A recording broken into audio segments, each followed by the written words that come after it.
I'm going to talk about why happiness is the new productivity. And I want to start with a little story. I started my company way back in 2002. The company is called Mindvalley, but back then it was simply a passion. I was working as a director of sales for a .com in New York, and at nights, in the evenings when I was bored, I was tinkering on the internet with online marketing. My goal was to see how much money I could make with online marketing. I read a couple of books, put up a couple of web pages, and in my first month, I lost $300. In my second month, I made exactly $10. But by my third month, I had this little system going, and I was making a grand profit of $4.50 every single day. Now, I turned it into a game. $4.50, that's a cup of a venti Starbucks hot chocolate. By month 4, I set a goal. I wanted to be able to earn enough to upgrade to a grande. And by month 4, sure enough, I was earning $5.50 a day. By month 6, it was the big one. What's that called? Venti? I can never remember the Starbucks system. The big one is the venti? Great. So by month 6, I was on a venti with full whipped cream and, get this, additional flavoring. Now, this was $7.40 every single day, and I was proud of myself. My grand vision for myself was I could go out, brag to my friends that I got to drink free Starbucks every single day. Now, by month 8, it kept rolling. I could now get Starbucks and a Subway sandwich. And that was basically how I built my business. It was fun. My goals were not dramatically big. All I wanted to do was see how much free food I could get. And that's why I put up that picture. Unfortunately, well, fortunately, the business kept growing. And by 2004, we were actually a real company. And here's where things started to change a little. Now, we had a formal business plan. I had to deal with the banks. I had, me and my business partner, Mike, we had 4 employees. The woman sitting on that chair, the beautiful woman, that's my wife, Christina. She's sitting right there, holding the camera, blushing. So what happened was, all of a sudden, I had a real business. And that massive growth that was happening in the beginning started hitting a glass ceiling. And for 4 years, it was nothing but stress and toil. I would work crazy long hours. We would do maybe $1 million in revenue, but the profit margins were razor thin. I drove a crappy, beat-up car. I lived in a very ugly apartment. And I kept wondering, why the hell is this happening to me? I would go to seminars like you guys, watch people on stage, the big names in internet marketing. I would admire them, but I could never figure out how to be like them. Now, this period lasted around 4 years. The shift happened in 2007. I was in Malaysia, and I attended a seminar, and the host of that seminar was Ha Becker and our own Rob Riopel. Rob, where are you? Okay, so Rob and Harv were there in Malaysia, and the seminar was called the Millionaire Mind Intensive. There were 5,000 people in that room, and I did not want to be there. I was there with my business partner, Mike. See, in that seminar, we learned that growing a business was not about strategy, or the best marketing, or the best business plans, or the best people. It was first and foremost about mindset. We did not want to hear that. I had a computer engineering degree from one of the best universities. Mike was a Stanford MBA. We were like, this is a bunch of woo-woo BS. It's not going to apply to us. After that first day, we wanted to get out, but we stayed. By day 3, literally, Mike and I were in tears. We were crying because we'd made this massive mind shift, and we realized that the way we'd approached building our business was completely wrong. And that's when I realized why in the early days, the free coffee and Starbucks days, my business would accelerate. But when it became a real business, it hit this wall. It was all about mind shift, mindset. And when this dawned on us, in a span of 18 months, our business completely transformed. That's an actual sales growth chart for my business. I attended the seminar. You can see when I attended that seminar, it was around 2008. And the business exploded since then. So what was that change in mindset? I'm going to go into that in more detail. But before I get there, let me show you exactly what happened when this shift in mindset occurred. So here are the side effects of what I experienced. First, huge growth. Our business exploded by 400%. We were a 5 to 6-year-old company. We had never seen this sort of revenue explosion. Second, work became fun. I had terrific employees. We tossed a lot of parties. We do an annual 70s party. We would fly the entire team to Bali for team vacations. We'd hang out on the beaches. I got to hang out with Richard Branson on Necker Island. I got to hang out with a bunch of other entrepreneurs in Iceland a couple of months ago. My life suddenly became this dream where I had this beautiful business that was generating money, and for the first time, I loved it. But it didn't stop there. We started getting dream clients and contacts. Sean Stevenson ended up becoming one of our clients. We certainly hit the stage where we no longer had to fight or get in the phone to try to bring in the next author, the next client for us to publish. They flocked to us. And in fact, my role became to say no. We started working with Sean Stevenson. I got the pleasure of working with Paula Abdul. She is crazy hot in person. Glenn Doman, the Silva Method, and Brian Johnson from Philosopher's Notes. All of a sudden, I had this entire array of dream clients and contacts to work with. Next, we started getting applicants from all around the world applying to our company, to the extent where we actually have 21 people, something like 50 people from 21 countries in our company right now.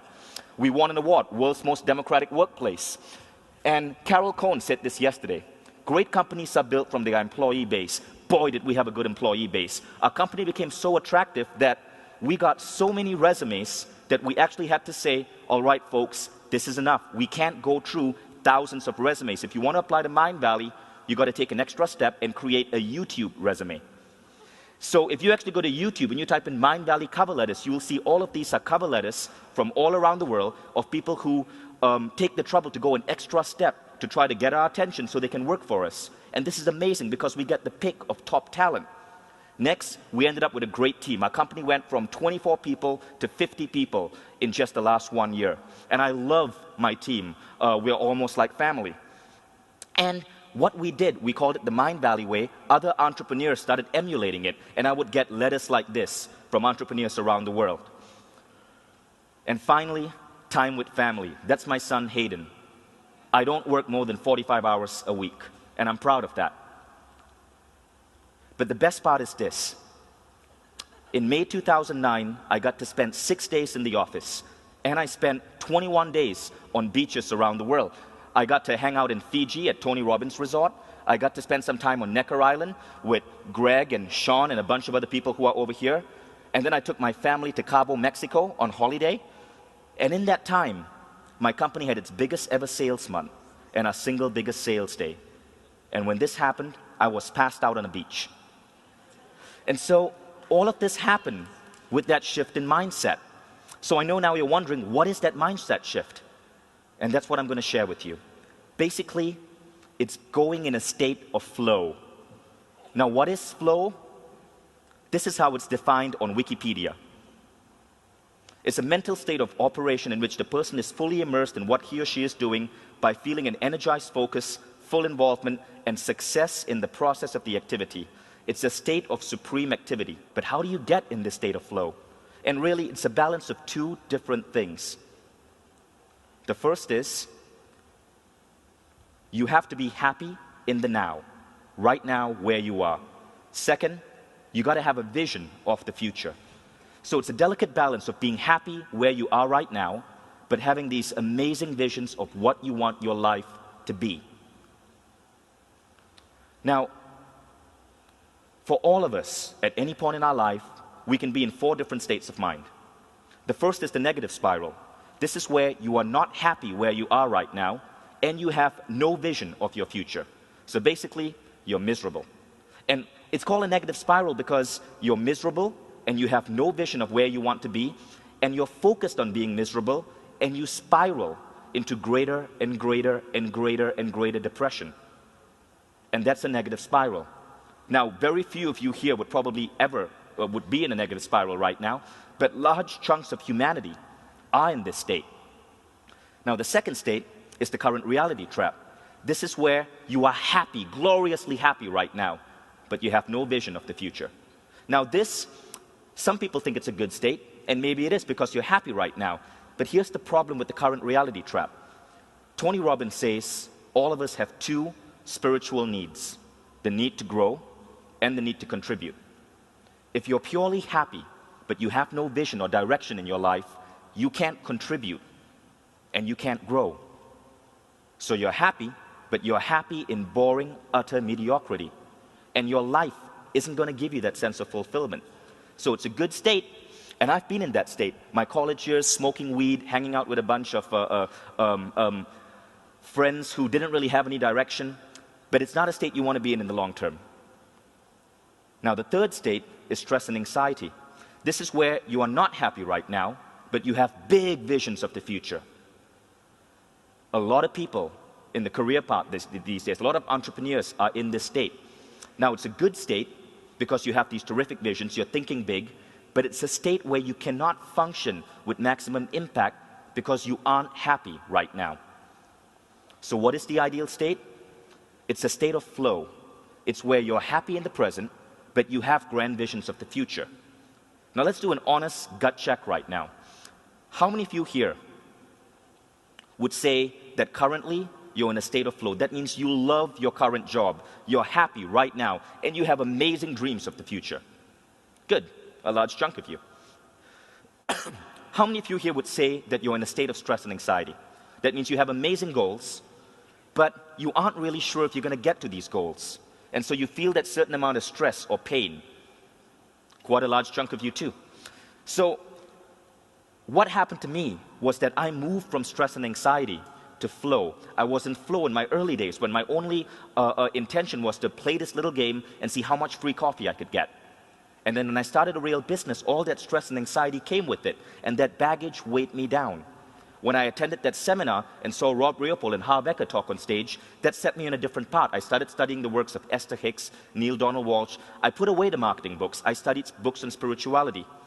And my mindset changed, and my business exploded as a result. So this is basically what it looks like. Negative spiral, current reality, stress, flow. The goal is to keep yourself in that state of flow. Now here's something interesting. Remember the movie The Secret? If you've seen The Secret, raise your hand. It doesn't matter if you liked it. In The Secret, Bob Proctor offers this equation. Thought plus emotion equal attraction. Now, if you think about that, that's really similar to the definition for the state of flow. Thoughts are your visions of the future, the thoughts of who you want to be, what you want to attract into your life. Emotions are your feelings of what's going on in your life right now. In other words, it's the exact same equation. So whether the state of flow is what scientists call it, being in a state of supreme creativity, or whether it's something more mystical, as Bob Proctor calls it, the state where you attract the law of attraction, it doesn't matter. The fact is, being in that state of flow magnifies the impact of whatever you do. And when you're able to consciously put yourself in this state, it's almost as if the universe bends in your favor. Now, there's something very important which I want you guys to realize, and it's called the paradox of intention. You must have goals, but your happiness cannot be tied to these goals. So you can have these big, crazy dreams of where you want your life to be, but you will accelerate towards those dreams faster if you're happy in the now, if you're content. In other words, the happiness comes from the journey, not the destination. You guys know what I'm talking about? So I want to go back to what Tony Xia said yesterday. Notice when flow happens and change your life to make it happen more often. And that's really the message I wanted to share with you guys. Notice the moments when you are in flow and make a conscious effort to bring yourself back to flow. So I call the practice of keeping yourself in flow blisscipline. And to me, it's the single most important thing I practice every day. It's the discipline of keeping yourself happy. Blisscipline. And what I'm going to talk about in this presentation is how to take blisscipline and how to actually turn it into an art form that you can apply to your team, to your company, to your organization, or to your nonprofit. You guys like the idea of that? So I want to share a quote. Janet said this a few hours ago. Your passions are breadcrumbs that lead you on the path to your destiny. So let me say this. The problem with most of us is we forget the importance of being in that state of flow. So, lean forward. I'm going to tell you a secret. Put your hand on your ear. You see, large chunks of humanity right now are trapped in jobs or careers that they absolutely hate. They wake up every morning dreading going to work. I've been there. Now, if you're in a job or a career, or even if it's your own company, and you do not enjoy what you do, you can never be in a state of flow. Because the joy, the emotions, the happiness in the present, they aren't going to come to you. And because of that, you're wasting your time. I'm serious. You can never magnify your impact. You can have those great visions, but if the happiness isn't there, your impact is lost. So, the big secret is, if you are in a career or a job, or if you're in your own business and you don't truly enjoy what you do, get out. I'm serious. A member of the audience shared this with me yesterday over dinner. He said, his name was David Morelli, he was here a few days ago. He said, Vishen, sometimes you got to destroy your life to let the next great thing happen. And that's what many people have to do. You have to be in a career or business that you're passionate about. Though I learned that the hard way. So let's say, I grew up in an Indian family. So in the 1990s, I was pushed to become a computer engineer. Why? Because Bill Gates was a computer engineer and he was the richest damn man on the planet. But I hated computer engineering. I got C's all throughout college. I even got a job at Microsoft. I quit after 11 weeks. Actually, I got myself fired because I just could not be in that environment. So I ended up working for a nonprofit, living just below the poverty line. Then I became a meditation instructor, and I was basically earning breadcrumbs. But I loved what I did. And from that tiny business, teaching people meditation in New York, I built a multi-million-dollar company with 50 people. Nobody thought it could be done. My ex-school lecturers, my friends, my family thought I was nuts. But the thing is, they forgot that when you love what you're doing and you have big dreams, you're in that state of flow and your impact is amazing. And so Mindvalley, my company, really started from me quitting Microsoft and doing something that for most people would make you live in the poverty line. So you Canadians over here, I mean, if you are in law or accounting or any of those boring occupations and you went into it because you thought it was going to make you money, but really deep down inside you want to be a maple syrup taster or a Mountie or a lumberjack, I don't know what Canadians are into. You might want to think about making that change, because you can be the richest damn maple syrup taster in the world once you get in that state of flow. So here's what I'm going to talk about next. 10 tactics to take home today to put yourself and your company and your team in that state of flow. Stephen Covey said this 2 days ago. Our models of compensation, hiring, firing, and recruitment come from outdated industrial age models of how society works. Couldn't agree more. So I'm going to give you 10 things that I do in my company that we've been doing for the last one year to 18 months that have made an amazing effect on our bottom line and on our levels of happiness, and allowing us, me and my employees, to be in that state of flow. So the first thing is really simple. It's called daily gratitude. So what we did was we built a website called Gratitude Log, and we got all our employees, all our partners, all our customers to get on this website, join in the community, and express daily gratitude. Now I know this sounds cheesy, bear with me for a second.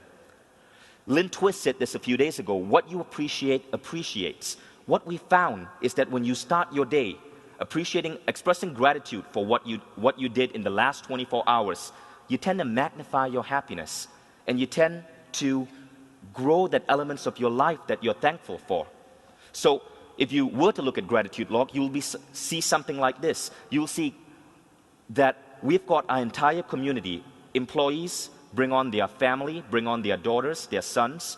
We have our partners, we have our customers, and every morning I log into Gratitude Log and I get to see what people in my team are happy about. I can see that my business partner, Gay Hendricks, is joyful about his cat. I can see Max Simon, who's a guy I'm mentoring, is happy that he got to spend some time helping a couple of entrepreneurs. I can see Evan, who's one of my employees, happy about free time to think. I can see Serena, one of my customers, giving a gift of appreciation to Sean Stevenson, who's one of my clients. So it's a beautiful system. And the funny thing is, scientists are now saying that when you express gratitude, your happiness goes up dramatically. They did a little study in a university in California. I can't remember the name of the university, but they found that just expressing gratitude for a few minutes daily, after 30 days, your overall happiness goes up by 25%. Imagine we have millions of Americans hooked on Prozac and other BS pharmaceuticals that supposedly make you happy. Yet, all you got to do is practice this daily practice of gratitude, and the effects beat the drugs.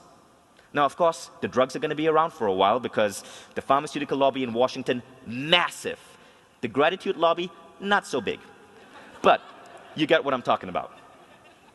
Okay, now next, we started doing something called the Awesomeness Report.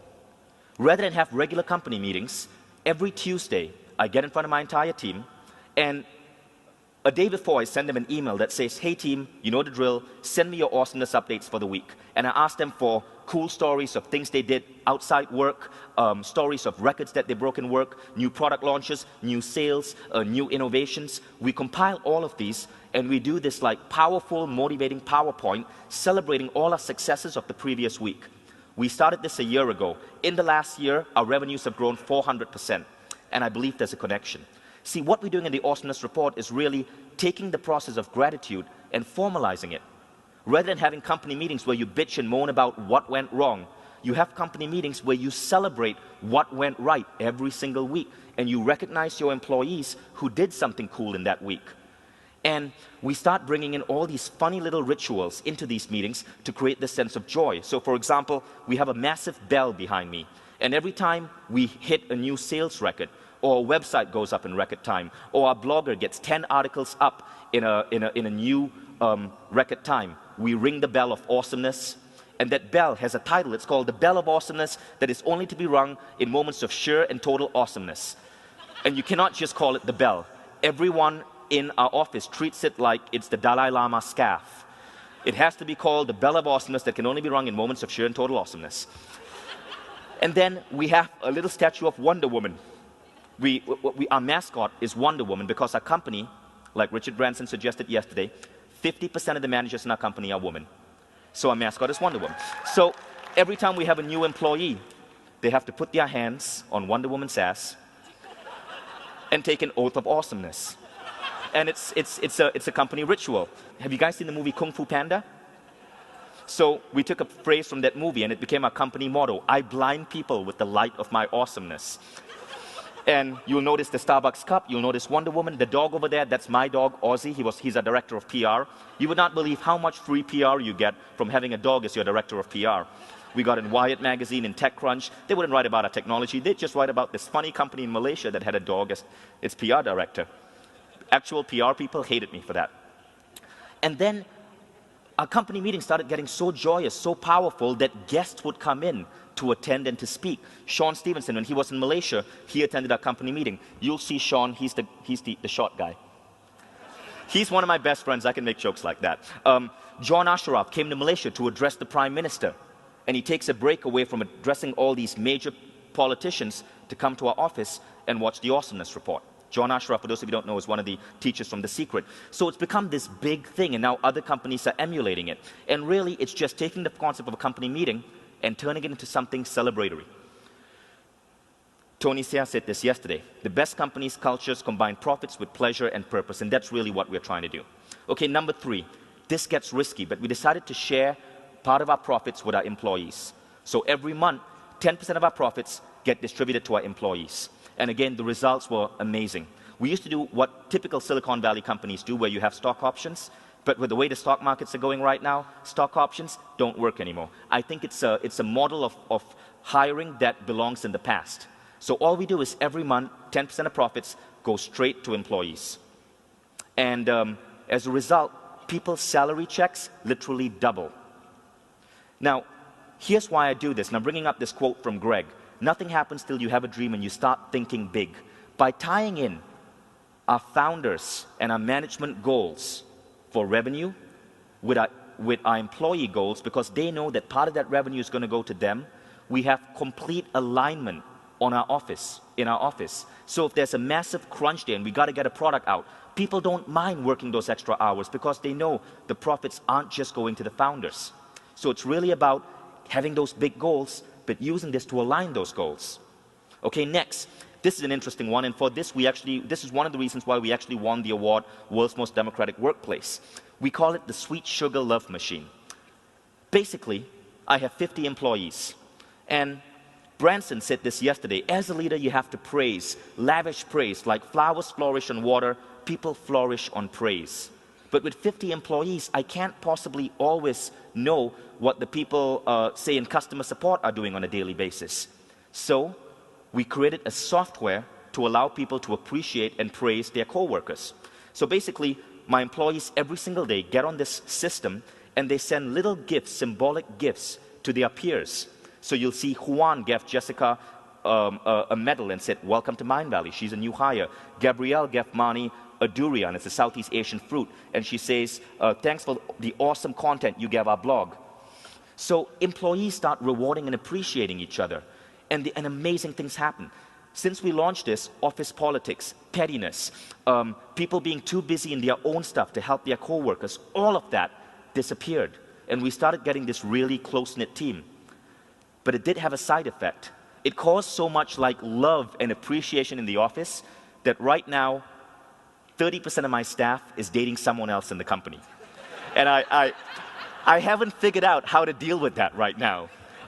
We're kind of watching, seeing where that's going to go.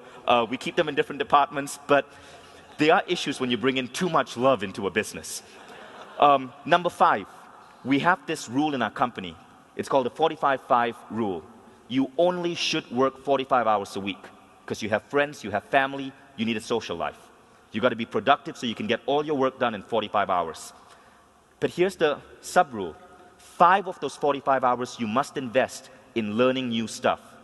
So you can work, you spend 40 hours executing, and you can spend that extra 5 hours on a Sunday curled up in bed reading a book on marketing, or on meditation, or on mindset, and you get paid for that.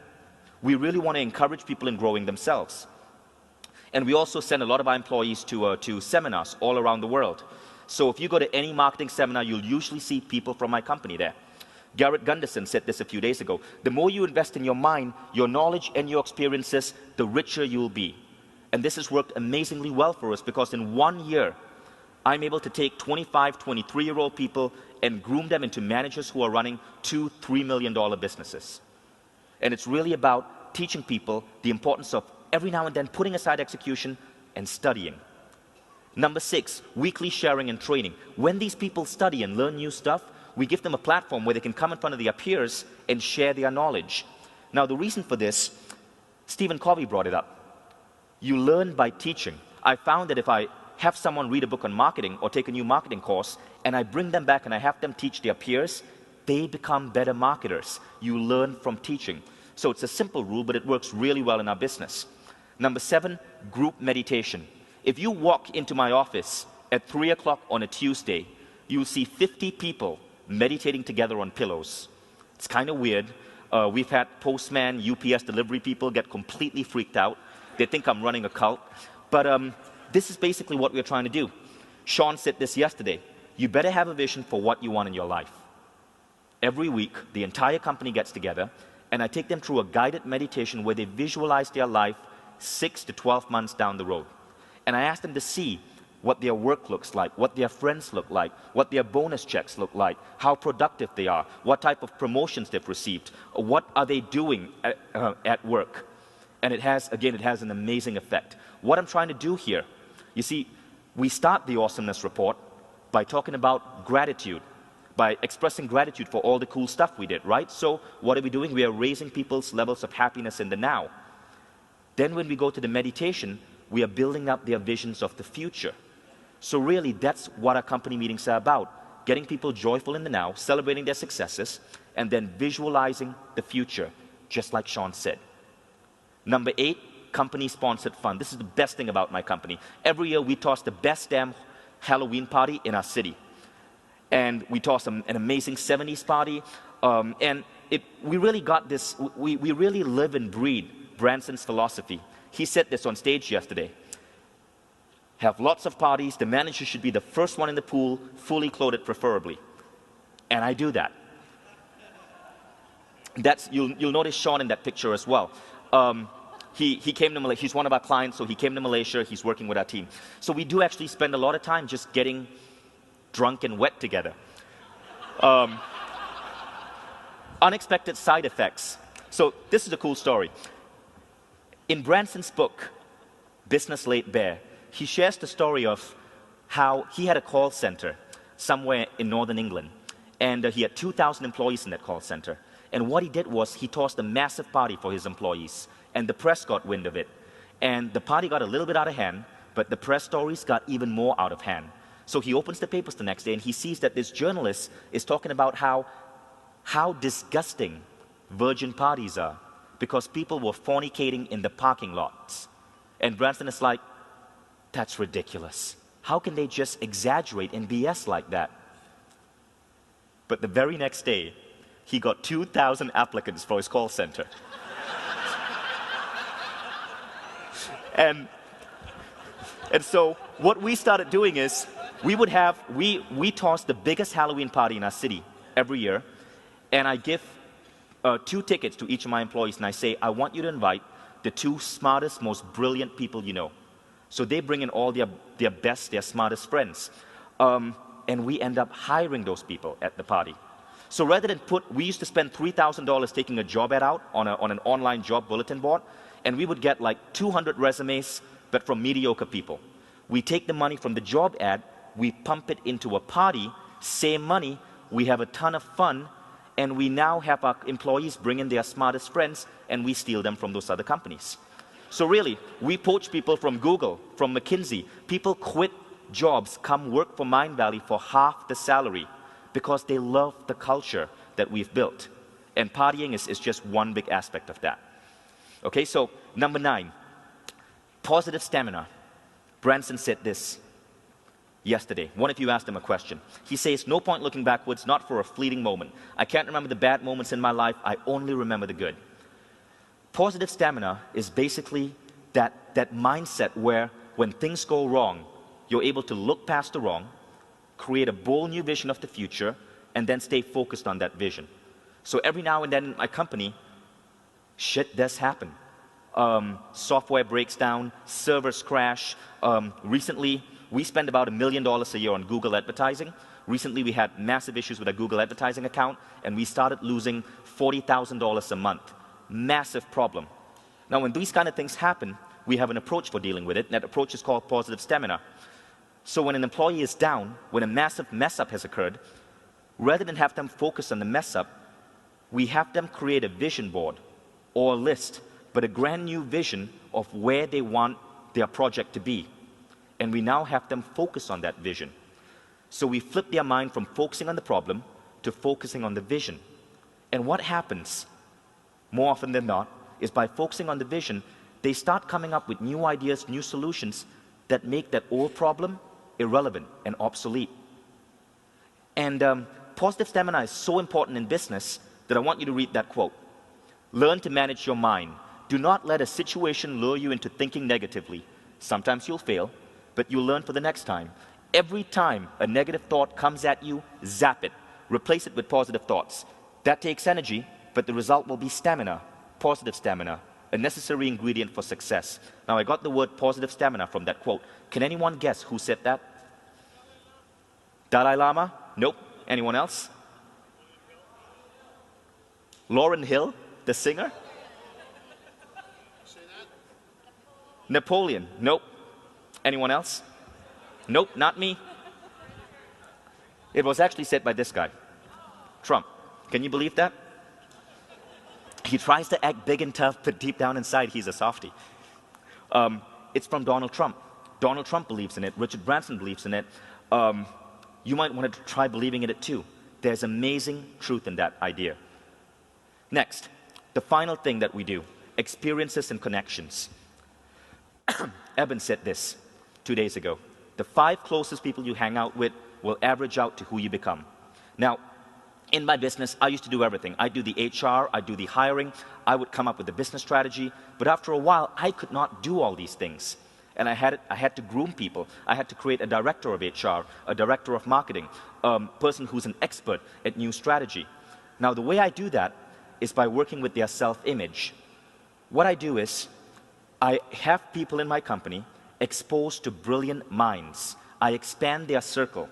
So the 5 people that they typically work with or that they are in contact with, I expand this. And by doing so, we allow them to grow dramatically well. So some of the things we do, when there are speaker gatherings in our city, we basically host a party, invite all these amazing minds together, and we have them mingle with our employees. We send our employees to some of the most important, biggest conferences around the world. That's Alex.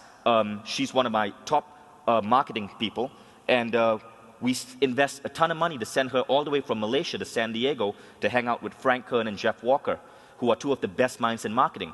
And she actually became friends with them.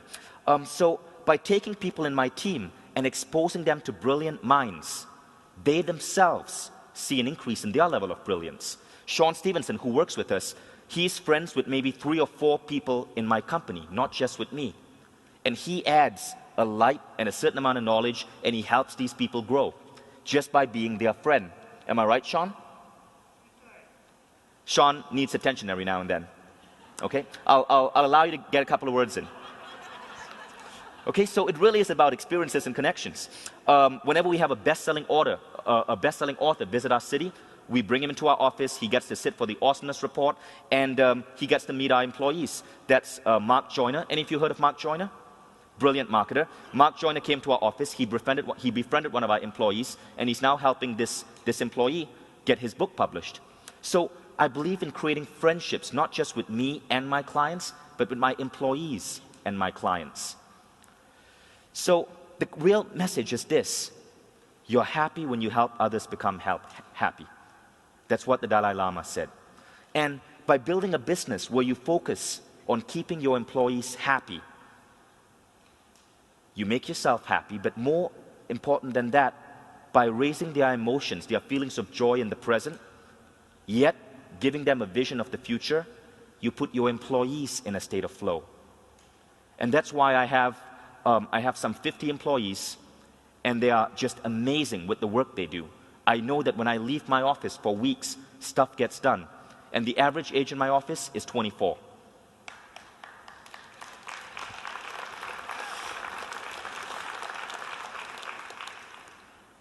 It's 24 because we're in Malaysia, and most people over the age of 30, their wives don't let them come and work for me.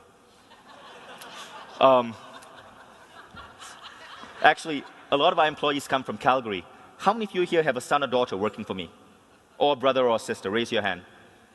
Okay, 1, 2, 3, quite a number of you. It's really funny, but we hired one girl from a little town just outside Calgary. She loved Mindvalley so much, she started writing to her friends, putting up notes about us on Facebook and on Twitter. And in 1 year, we ended up getting 6 additional people from Calgary. So Alberta is actually the region of the world where I have the most number of employees from. But all of them are in Malaysia. So this is one thing I want to share though. It's really important to keep your employees happy. But here's the thing. The human heart is the most selfish organ in your body. Because all the good blood that flows through it, the richest, most oxygenated blood, the heart takes for itself. It takes all the good blood, the best oxygenated blood, and then it lets the rest flow to the rest of your organs. Selfish, I know. But if the heart did not do that, the heart would die. And if the heart died, it takes out all the other organs with it. So the heart has to be selfish for all the other organs to live. And the key idea here is, you've got to be selfish. You've got to make sure your own happiness comes first. And only then you can apply all these things to make your business, your employees, your co-workers happy. You got to start with yourself. Do you guys agree? So I'm actually way ahead of schedule. That's all I had to share right now. So, I do want to acknowledge this. Stand up, Craig. No, seriously, stand up. You guys don't know this, but in our midst, we have the world's number 3 top white rapper. Number 1 is Eminem, number 2 is Vanilla Ice, number 3 is Craig Handley of CR Groove.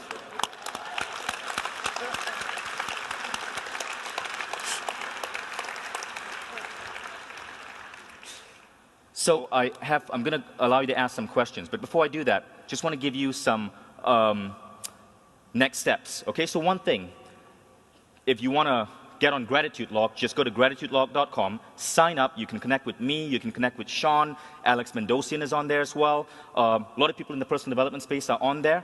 And it's just an amazing way to boost your levels of daily happiness. Next, get on our blog, finderminds.com. I have about 250,000 subscribers. We bring in tons of new ideas in personal development. Tons of videos from Shauna on that blog, as well as lots of other speakers here whom you've heard from, like Janet Atwood. So it's a great thing to subscribe to if you're passionate about self-growth. Third, if you have sons or daughters you want to ship out to Malaysia, ask them to check out mindvalley.com. I'm always hiring. Okay, so we got 10 minutes for questions. Oh, finally, wait, one more thing. That's my contact information if you want to tweet me. So, we got 10 minutes for questions. Please, people, don't make me look like a fool. Ask me something. You. Okay, so all your employees are in Malaysia. Right. Does this work for telecommuting employees? I've been struggling with that lately. Absolutely. Oh, I could not share all the stuff we do, but one of the things that we do is we give people flexi time. So they can work from home, they can choose to work from the local Starbucks, they pick their own public holiday, so they can choose to work on Christmas and then take 2 days off for New Year, right? And that includes telecommuting. The only time everyone has to be in the office is if you have to meet with your teammates face-to-face for a brainstorming session, or even our awesomeness reports. People who are working in different countries or at home or who are sick, they simply Skype in using Skype video chat. I'm a big believer in telecommuting. Yes? I absolutely love what you just, thank you. I live in Australia and this is much needed in Australia, especially in the corporations. I come from the corporate world. Do you license out what you're doing so that we can take your programs to other countries?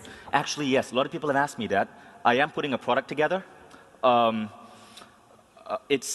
I'm so not disciplined at just sitting down and getting it done. So probably somewhere in 2014, it might be ready. Shoot me an email. Actually, no, it'll probably be ready by January. Okay, so basically, if you get on Finder Minds, as soon as we release it, I'm probably going to send an email out to my blog subscribers. You'll find out. Or follow me on Twitter. Yes? You talked a lot about how you screen employees. Do you do this with your suppliers, customers, and your other supply chains? Screen them? Yeah, put them through. You know, The do they answer have is to make yes. an awesomeness level? Yeah. Everything we do needs to be at certain levels of awesomeness. There's a bar of awesomeness that needs to be maintained. No, I'm serious. We have a bar of awesomeness, and one of the things that we do in our company is people's bonuses are voted on by other employees. So at every month, we give employees 100 points, and they decide how they want to allocate those points. They can give all 100 to Jill, or they can give 20 each to 5 different people, or they can scatter it whichever way they want. We then have a software that tabulates all these points, and the founders, me and Mike, we get to see who are top employees and who are the employees who are not doing so good. But it's all done through the wisdom of crowds. Now, based on this, people's bonuses are actually adjusted. So in other words, employees vote for their own bonus.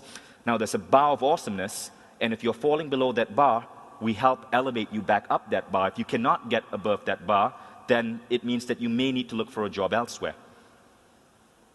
And again, we don't actually give bonuses or allocate points to our suppliers and partners, but we still always make sure we're working with awesome people. Sean slipped through the bar, but that's because he's fun to hang out with. Anyone else? Yes? What you just said. Do you fire people? Oh. Do we fire people? Yeah? Oh, and yeah. how totally. do you do it? I love firing people. No, we don't fire people. This is what we do. We have a series of values in the company, right? 7 values. When you join the company, you only join for 3 months. At the end of 3 months, we have a review where I sit down with you and you rate yourself on these 7 values. Now, if you are really behind in these 7 values, after 3 months, it probably means that we don't want to extend the offer. Now, because of that, it's rare that someone actually gets fired. Because in those first 3 months, it's like dating. We figure out if, you're kind of a good fit for me and we're a good fit for you. And I'm not trying to be sexually suggestive, but, you know, but you sort of get the idea. Yes. I thank you for the great talk. How did you personally identify the right friends and business associates to surround yourself with? I just got lucky. I guess part of the reason is because when I'm a speaker, I get to meet lots of other really cool people. So I ended up making a lot of my friends through just being on stage, coming to events like this. One of the key reasons my wife and I flew 36 hours from Malaysia to come here is because we knew we were going to meet amazing people. And we did, both in the speaker's corner and in the audience. And that's really how I grow my contacts. Thank you. Well, not all of you have to clap. I didn't mean all of you were amazing. But okay, if you want to. I'm just kidding. Who else? Yes. I just wanted to ask, what kind of products are you actually marketing? You mentioned some publishing. Right. But, well, we publish personal development products. So home study programs, seminars, usually in the fields of self-growth, more related to mind and spirituality. So how did the meditation factor in? You spoke about going to New York and teaching meditation. Our first product that we started selling was the Silva Method. It's a 1950s program from the US, but they've been big, sold like 12 million books. So that was the first thing I started selling online. And I had such a major success with that, I started branching out to more and more different products in that same genre. Next. Yes, the guy who looks like Branson. Stand up. Oh my God, look at him. It's like Branson 20 years ago. Thank you, thank you. I have a question. I make documentaries and I write books about self-development. And I think it would be such a great story to make a documentary about your company and you. It would be inspiring for the whole world. So, thanks. Are you open to talk about it? Yes, but only if you promise never to cut your hair and shave. Because Okay, I like that. I promise that. Thank you. Thank you. Yes, the young one.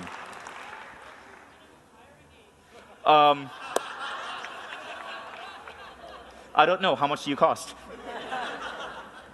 Depends. How much would you be willing to pay? Can you fix my lawnmower? Yeah, sure. Anytime. I'll think about it. Yeah, send me a resume. Sure. Yes. Thanks. What I simply noticed, what was quite difficult for me when beginning to engage, was, well, if it's a simple company, it's simply the more money, the better. Right. But Stephen Covey talks about like a personal scorecard or something like that. Do you have some kind of scores you could, like, when you have a goal, how to evaluate yourself and how you're doing? Right. Well, we definitely have that in terms of revenue metrics. I will confess that is one part of our company that I know is not perfectly excellent yet, and it's something I want to fix. But Stephen Covey is absolutely right on those aspects. Well, it's not excellent yet in my company, so I don't feel qualified to talk about it. Anyone else? Yes. What are the 7 values that you date your employees with? Again, I'm not going to share that because I don't want to influence you, but this is what you should do, okay? And I'm actually going to give credit to Tony on this one because we borrowed the system directly from Zappos. We modified it a bit. But basically, the employees and you together do an anonymous poll and you come up with the values. Now, the values itself, to quote Tony, are not important. It's the alignment that's important. Does that make sense? So basically, I mean, if your company decides as a whole that dolphins are cool and the value is dolphins are awesome, that's fine as long as everyone is aligned along with that value. I'm bad at coming up with useful examples. Okay, next, you.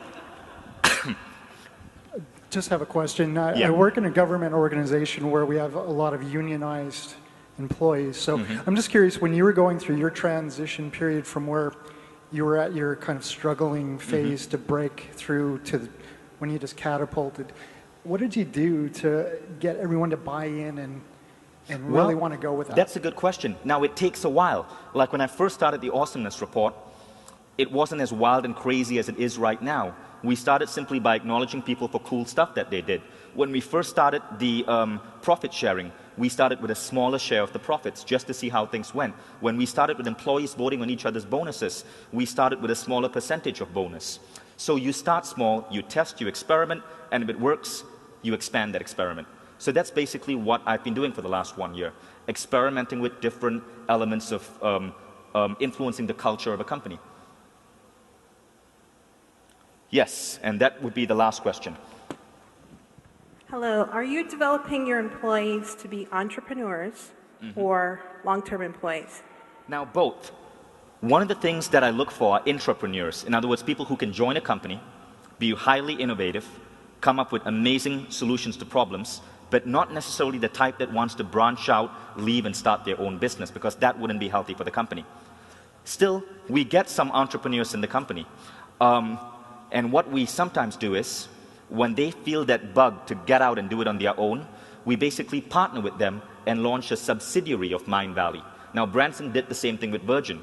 So in the last 1 year, I've started 3 different companies, but all were started by employees of mine who had ideas of, say, taking our products and translating them to Russian or to Latin American, or taking personal development for adults and coming up with a spin-off for kids. So we started Mindvalley Russia, Mindvalley Latin America, and Mindvalley Parenting. And these were basically me partnering with my employees. Okay, so that's the last question. Thanks.